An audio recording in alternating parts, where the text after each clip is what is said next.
At guard number 19, Joshua Shapko. Center number 14, Decoy Lopez. At forward number 3, point guard number 3 from Kalumpit, Carl Ibe. Playing center number 11. Hindi, after a whistle, which was a foul, medyo nagkatinginan sila nung isang player from Ilagan. Si Mark Doligon hit a 3, 15-9 in favor of Manila. And then, so kala nila magkaaroon ng altercation dahil nga nagkatinginan. Pumagit na isang referee, si Jet, hindi naman mainit yung ulo, parang natatawa, inawakan yung buong referee, ginanon. Ronakop hitting a jumper to cut the lead down to 4. And the referee, after nag-umawat siya, ginawakan niya ng technical si Jet. I don't know if you saw that. Parang Mo Peterson moment ba to? Oo, parang ganun. Parang ganun. Parang ganun. Sige nga, hanapin ko nga yan. Nakalusot. Salaveria, supalpal, inabot kay Nico Dizon. Tatakbo Bulacan. Akop Brothers. No, that's Espinosa. Back to Alfred. Sit down low. Dalawa lang sila nagpasahan doon, pero basket.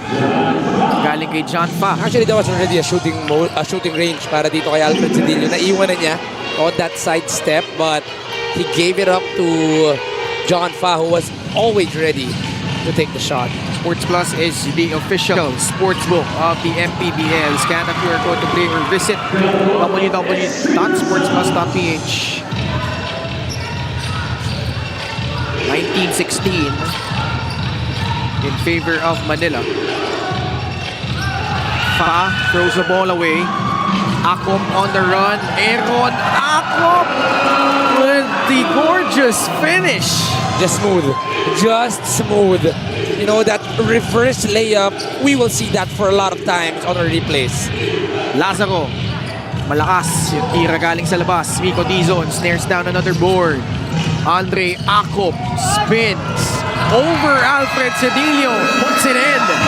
When that Manila squad was stacked with Aris Junicio, Chris Piton, Real Cervantes, John Gabriel, I think, was there. A 2-second differential between shot and game clock. March De Leon. Herald Benedictos knocks down the trifecta. He's the perfect definition of shooter shoot. If it's cold, he will still shoot. If it's hot, he will shoot. First basket of the ball game, then he makes it right away. Supalpal, inabot. Meron silang every year, they call it the Angel Festival. So inaalay nila sa patron saint na si San Rafael Arcangel.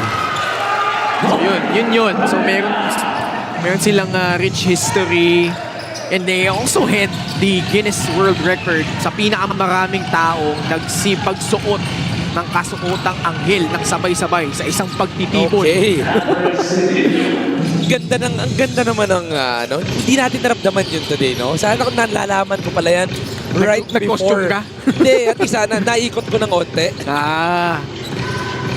Gusto ko yun pag may mga games natin out of town, agahan mo ng about an hour or two. Tama. Diba, ikot-ikot ka, let's say Laguna or Batangas.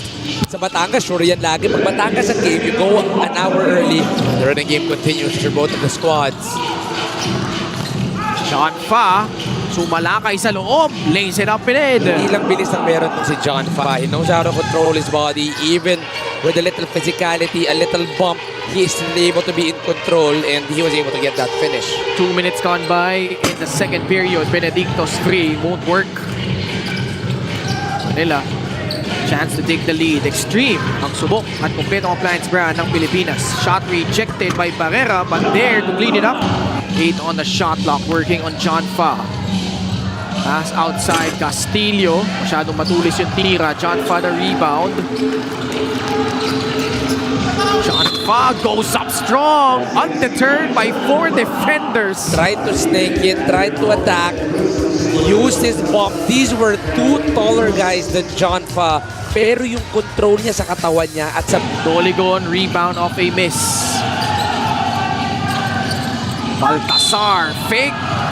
Basket in one. What a pass from John Fa. You know, during the photo shoot of the MPBL, Sport Plus. yung photo shoot ng Okay, MPBL, nalaman daw niya na after ng photo shoot, biglang nagbihis. Sayo, those were the humble beginnings back then. ManiPay is the digital wallet built for the community. And it's really amazing how the league has grown over 8 seasons, Juanito. I still have a few friends. There's a wealth of experience given na ang haba ng season natin, daming veteran teams. So they really just to pick each and every one from each game and hopefully mag-translate yan into wins down the road. Actually, para sa kanila. nakalaban ko pa to si Coach Alan Salangsang as a coach. Uh-huh. You know, he was coaching, I think, a 1400 and a 1600 Oo. team during the, a little bit post-pandemic era. No good. Jem Cruz the rebound. Pitch ahead to Mark Barrera. Aaron Akop. Top shot to the baseline. Defense draped all over him. That was really terrific defense. But, you know, if you have a skill like Aaron Akop, na kahit may kamay, even if he's falling down, he knows how to finish. Andre pass to Jem Cruz. Lays it in. Transition bucket from Bulacan. Against Manila, maraming veterano, but the skills and the experience, baka kayang lumaban dito ng Bulacan. Nakatres ang Manila off a timeout. It's gonna be Jason Mancao on the corner. 39-38 in favor of Bulacan. Jem Cruz turns down the outside jumper, draws closer, pulls it back out. Nahanap si Barrera, bagyang na libre, just enough space to make the three. They're allowing a lot of three-pointers para dito sa Bulacan. There's gonna be three-pointer number 5 for Bulacan. They have to be able to close out because there are a lot of shooters on the side of this team. Jason Mancao answers right back with a three of his own. One on the right, one on the left para dito kay Jason Mancao. John Fa, pass outside, John Baltasar. No, not the usual guy that will stretch out the floor, but actually college team ko, when we're doing drills and then they make a three, ang tawag nila sa rin nila Del Pozo eh. Hindi ko makilala si Russell Del Pozo nung time na yun. Hindi pala pwede. Hindi ka pala naglalaro. Napanood mo na ba yung sa Netflix, yung Keralano? You see that basket by Kenneth Castillo, yung Jailblazers, di ba? Hindi pa. Meron Actually, na. nire-reserve ko yung ano na yun, yung episode na yun. Nire-reserve ko yung episode na yun. Etong pagbating ito, walang paltos. Kahit ilang beses kong gawin. Yes. Kahit kada quarter gagawin ko to. Maligayang pati sa'yo. Totally good. Cedillo sa poste, drop step, lays it in. That's a specialty of Alfred Cedillo, yung kanyang reads. It's not the quickest of moves, but it's always the right angle for Alfred Cedillo. ManiPay, the digital wallet built for the community. Barrera, finger roll, a thing of beauty. No help side coming from Manila off the screen. That was a solid screen set by Jem Cruz. That was a good line to drive para kay Mart Barrera. 56-51. Decoy.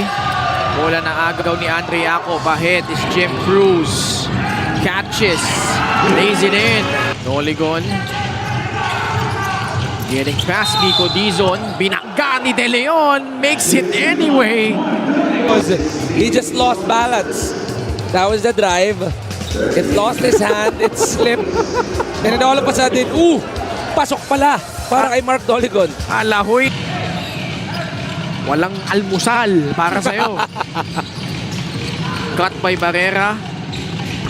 Ken Castillo using his left hand to finish that one off. Barrera not force it up. Pulls it back out. Jem Cruz, he drives, he scores. That was a hard angle for Jem Cruz, but just enough for him to get the bucket right there. Deep inside, not the best angles, but enough skill for Jem. So malaksak si Mark Doligon. With the inside for Mark Doligon, but the outside still not yet the comfort zone for Mark. Jem Cruz, short din, rebound, put back, good. On the inside, this was the stop and pop, air ball. Oh, actually, it hit the ring. Just that edge, sakto-sakto.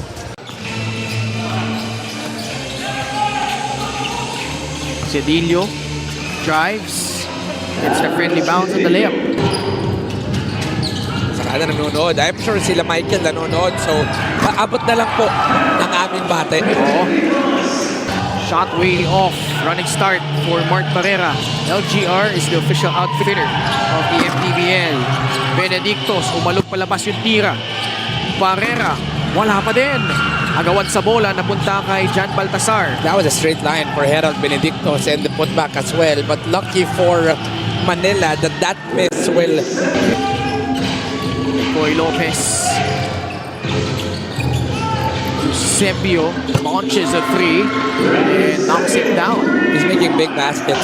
I beg to disagree with that ranking. Yan ang gusto ko sa'yo, Ken. Mga pang-6. Oy, pasok yung tres ni Jem Cruz. Finally, a 3 for them. Naagaw pa ni Andre Jacob. 4 minutes left. The first half it was Mark Barrera. The second half it's Jem Cruz. Yeah. So it's like a 1-2 punt for them today. The Acobs started in the first quarter.